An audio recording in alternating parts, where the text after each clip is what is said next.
On the occasion of the festival of Eid-uz-Zuha by Muslim communities, hundreds of people were seen celebrating at Garigao Eid ground in Guwahati on Monday.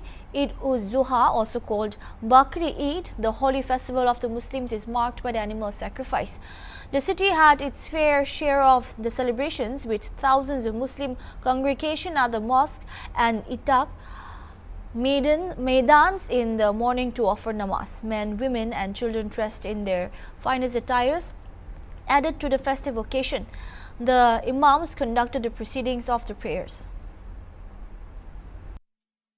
এই ঈদগাহ ময়দানৰ পৰা অসমবাসীলৈ মই ঈদুল আজহাৰৰ শুভেচ্ছা দিব বিচাৰিছোঁ আৰু লগতে আল্লাহ তাআলাৰ ওচৰত শুকৰিয়া আদায় কৰিব বিচাৰিছোঁ যে এই ঈদগাহ ময়দানত এনেকুৱা বতৰতো যে আমাক নমাজ পঢ়াৰ কাৰণে সুবিধাখন কৰি দিলে তাৰ বাবে তেখেতৰ ওচৰত নতশিৰে শুকৰিয়া আদায় কৰিছোঁ।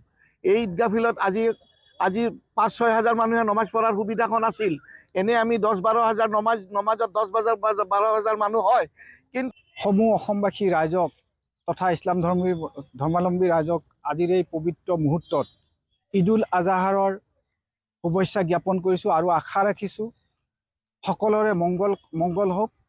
আজিৰ এই প্ৰতিকূল বতৰতো ৰাইজে প্ৰতিকূল বতৰক নেওচিও প্ৰায় ১০০০ মানুহ ইয়াতে ১০০০-২০০০ মানুহ সমবেত হৈ আজিৰ এই পবিত্ৰ ঈদুল আজহাৰৰ নামাজ সম্পাদন কৰাত আমি আল্লাহৰ ওচৰত শুকৰিয়া আদায় কৰিছোঁ। আৰু যিসকল ৰাইজে এই প্ৰতিকূল বতৰ পথত পানী, ফিল্ডত কিছু পানী, তথাপিতো সেইসমূহ নেওচি পেলাই ইয়াত সমবেত হৈ আমাৰ